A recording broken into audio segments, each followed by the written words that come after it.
ሰላም ጤና ይስጥልኝ እንደምን ቆያችሁ ውድ ተከታታዮቻችን ይህ ወቅታዊና እውነተኛ መረጃዎችን በፍጥነት የምታገኙበት የንጋት ዩቲዩብ ቻናላችን ነው። የሰዓቱን ዋና ዋና መረጃዎችን በማስቀደም እንጀምራለን።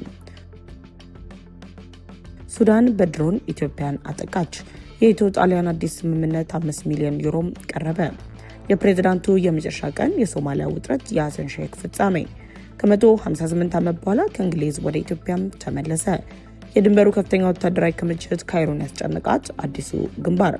መረጃዎቻችን በፍጥነት እንዲደርሳችሁ ቻናላችንን ሰብስክራይብ በማድረግ የደወል ምልክቷን ይጫኑ እያልን አሁን በዝርዝር ወደ ያዝናቸው መረጃዎች እናልፋለን። እስከ ዝግጅታችን ፍጻሜም አብራችን ቆዩ።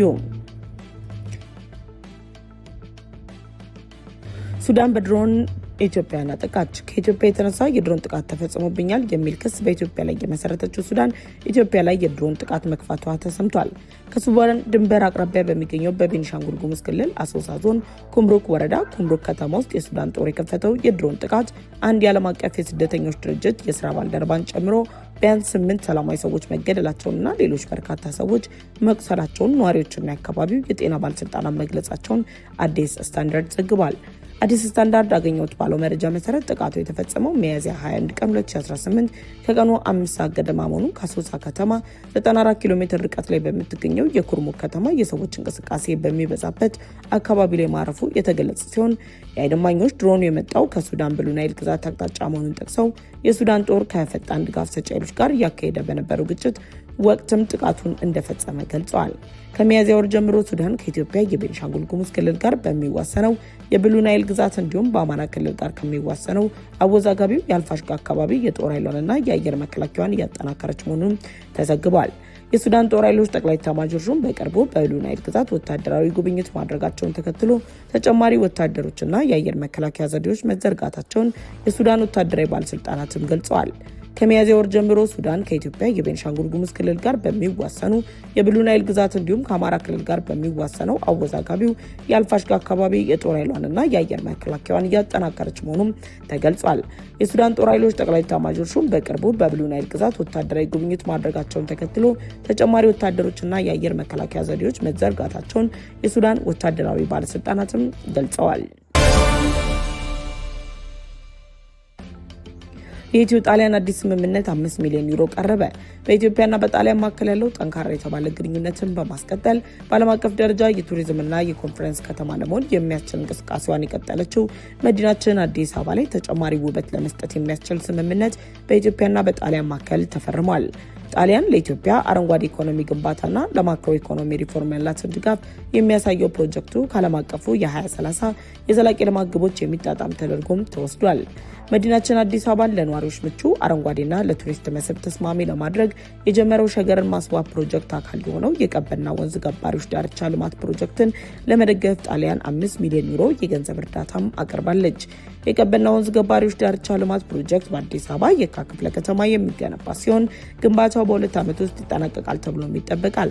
ፕሮጀክቱ በብክለት የተጠቁ 2 ገባሪ ወንዞችን ማጽዳትና ማልማት ሲሆን በዚህ የልማት ጉዞ ላይ የፍሳሽ መስመሮችና የዝናብ ውሃ መውረጃዎችን መገንባት፣ የወንዝ ዳርቻዎችን በዘመናዊ የጂኦ ኢንጂነሪንግ ዘዴዎች መከላከልና ለአፈር መሸርሸር መፍትሄ የሚሰጡ ግዙፍ ስራዎችን ጨምሮ የአገር በቀል እጽዋትን መትከልና ማህበራዊ አገልግሎት መስጫዎችን የሚያካትትም ነው። 9,000 ያህል የአካባቢው ነዋሪዎች ቀጥተኛ ተጠቃሚ የሚያደርገው ፕሮጀክቱ ዘላቂ የስራ ዕድል የሚፈጠር መሆኑም ተሰምቷል። የፕሬዝዳንቱ የመጨረሻ ቀን የሶማሊያ ውጥረት ሐሰን ሼክ ፍጻሜ። በሐሰን ሼክ መሐመድ የምትመራው ሶማሊያ የምርጫ ውዝግብ እየተጠናከረ በመጣበት በዚህ ወቅት ላይ የፕሬዝዳንቱ የስልጣን ጊዜ ገደብ ማብቃቱን ተከትሎ በተፈጠረው ውጥረት በሶማሊያ እንደገና አስፈሪ ሁኔታ መፈጠሩ ተሰምቷል። የሶማሌው ዋና ከተማ ሞቃዲሾ ስጋት ውስጥ የከተታት የፖለቲካ ውጥረት የሶማሊያ ምርጫ የሀገሪቱን ፖለቲከኞች ፍጥጫ ውስጥ አስገብቷቸዋል። በአካባቢ ደረጃ የሚደረገው ምርጫ ሳይጠናቀቅ የፓርላማም ሆነ ፕሬዝዳንታዊ ምርጫ ሳይፈጸም የሀገሪቱ ፕሬዝዳንት የስልጣን ቆይታ ቀነ ገደብ በማለቁን ተከትሎም የሐሰን ሼክ መሐመድ ፍጻሜ ምን ሊሆን ይችላል የሚለው ግምትም አይሏል። የፕሬዝዳንት ሐሰን ሼክ መሐመድ በስልጣን የመቆያ ዕድሜ የተጠናቀቀም ሲሆን በሶማሌ ሕገ መንግስት መሰረት እንደ አውሮፓውያን አቆጣጠር ሜይ 15 ቀን 2026 ዓ.ም ወይም ደግሞ ከዛሬ ጀምሮ ፕሬዝዳንት ሐሰን ሼክ መሐመድ በሶማሊያ ምድር ላይ ህጋዊ መሪ አለመሆናቸው ነው የተሰማው። ከ158 ዓመታት በኋላ ወደ ኢትዮጵያ ተመለሰ። በኢትዮጵያና በእንግሊዝ መንግስት መካከል ለዓመታት ሲደረጉ የነበሩ የዲፕሎማሲ ውይይቶችን መነሻ በማድረግ ከኢትዮጵያ ወጥተው የነበሩ ቅርሶች ከ158 ዓመት በኋላ ዳግም መመለሳቸው ተሰምቷል። ከ158 ዓመት በኋላ ወደ ኢትዮጵያ ተመልሰው የአጼ ቴዎድሮስ የእጃቸው የወርቅ አምባር፣ የፀጉራቸው ዘለላና የሸማ ሸሚዝ ቁራጭ ሲሆን ይህም ኢትዮጵያ ከረጅም ዓመታት በኋላ ያሳካችው ጉዳይ መሆኑም ተሰምቷል። ቅርሶቹ በመቅደላ ጦርነት ወቅት የተወሰዱ ሲሆን ከ158 ዓመታት በኋላ ወደ ቤታቸው መመለሳቸውን ኢትዮጵያ ዜና አገልግሎትም ዘግቧል።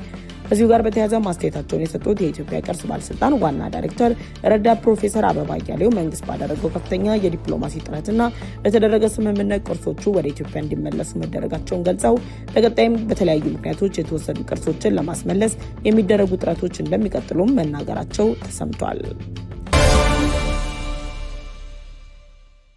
የድንበሩ ከፍተኛ ወታደራዊ ክምችት ካይሮን ያስጨነቃት አዲስ ግንባር። ተጠናክሮ በቀጠለው የሱዳን የእርስ በርስ ጦርነት ላይ ስትራቴጂካዊ በተባለ የድንበር አካባቢ ላይ ወታደራዊ ክምችት መጀመሩን ዳርፉር 24 ዘግቧል። በሱዳን ሊቢያና ግብጽ የድንበር ትሪያንግል አካባቢ በሱዳን ጦርና በፈጣን ድጋፍ ሰጪ ኃይሎች መካከል ከፍተኛውን የጦር ዝግጅትና የኃይል ክምችት እየተደረገ መሆኑን የገለጸው ዳርፉር 24 ለጦርነቱ መባባስ አስጊ መሆኑንም ገልጿል። ስትራቴጂካዊ በተባለው በዚህ የድንበር ትሪያንግል አካባቢ ከቅርብ ጊዜ ጀምሮ በፈጣን ድጋፍ ሰጪ ኃይሎች ቁጥጥር ስር የነበረ ቢሆንም አሁን ግን የሱዳን ጦር አካባቢውን መልሶ ለመያዝ እየተዘጋጀ መሆኑም ተገልጿል። በተጠናከረው ወታደራዊ ክምችት ላይ በጀነራል አልቡራን የሚመራው የሱዳን ጦር ጦርነቱ በምድርና በአየር ለማካሄድ ዝግጅቱን በማጠናቀቅ ትሪያንግሉንና በሰሜን ዳርፉር የሚገኘውን አላትሩን የጦር ሰፈር በመቆጣጠር ወደ ዳርፉር ግርግም ጭምር ቁጥጥሩን ለማሳደግ ማቀዱን እየተነገረ ይገኛል። በተቃራኒው የሱዳን ፈጥኖ ደራሽ ኃይል 400 የሚጠጉ የውጊያ ተሽከርካሪዎችና ዘመናዊ የጃሚንግ ሲስተም ቴክኖሎጂዎችን ወደ ስፍራው በማስጠጋት ፉክክሩንም ይበልጥ አጠናክሮታል። ዘመናዊ ከሚባሉት የጦር ቴክኖሎጂዎች በተጨማሪ የሁለቱም ወገኖች ድሮኖች በአካባቢው ላይ ጥብቅ ክትትል እያደረጉ በመሆኑ በድንበር አካባቢ የሚደረጉ የቀን እንቅስቃሴዎች በመገደብ ላይ ይገኛሉ። የድንበር አካባቢ ሱዳን ከሊቢያ ኩፍራ ከተማ ጋር የሚያገናኝ ወሳኝ የንግድ መውጫና የንግድ መስመር መሆኑን ተከትሎ ውጥረቱንም አባብሶታል። ይህ በእንዲህ እንዳለ በሁለቱ ተቃራኒዎች መካከል ያለው ፍጥጫ ይበልጥ እየተካረረ መምጣቱን ተከትሎ በተለይም በግብጽ ድንበር አካባቢ በሁለቱም ወገኖች በኩል የሚደረገው የወታደር ክምችትና የኃይል ማጠናከር ስራ በከፍተኛ ሁኔታ መጨመሩ በድንበር ቀጠናው ላይ አዲስ ሊፈነዳ ይችላል ተብሎ የሚሰጋው ጦርነት በቀጠናው ላይ የራሱ የሆነ የጸጥታ፣ የኢኮኖሚ፣ የጂኦፖለቲካዊ ጥቅም ያላት ግብጽን ያስጨነቃት አዲስ ግንባር ከመሆኑም በላይ ግጭቱ የሚነሳ ከሆነ በቀጥታ ወደ ግዛቷ ሊሻገር ይችላል የሚለው ስጋት በካይሮ ባለስልጣናት ዘንድ ትልቅ አጀንዳ እንደሚሆንም ይጠበቃል። የሰዓቱ መረጃዎች ያስደመጣችሁ ንጋት ቲዩብ ነበር። ለንጋት ቲዩብ ቻናላችን ቤተሰብ ካልሆናችሁ አሁኑኑ የደወል ምልክቷን ተጭናችሁ ቻናላችንን ሰብስክራይብ በማድረግ ቤተሰብ እንድትሆኑ ጋበዝናችሁ። ቻናላችንን ሰብስክራይብ አድርጋችሁ ቤተሰብ ከሆናችሁ ላይክ እና ሼር በማድረግ ለወዳጅ ዘመዶቻችሁ እንድታጋሩ እንጠይቃችኋለን። በቀጣይ መረጃ እስከምንመለስ ድረስ ቸር ቆዩን።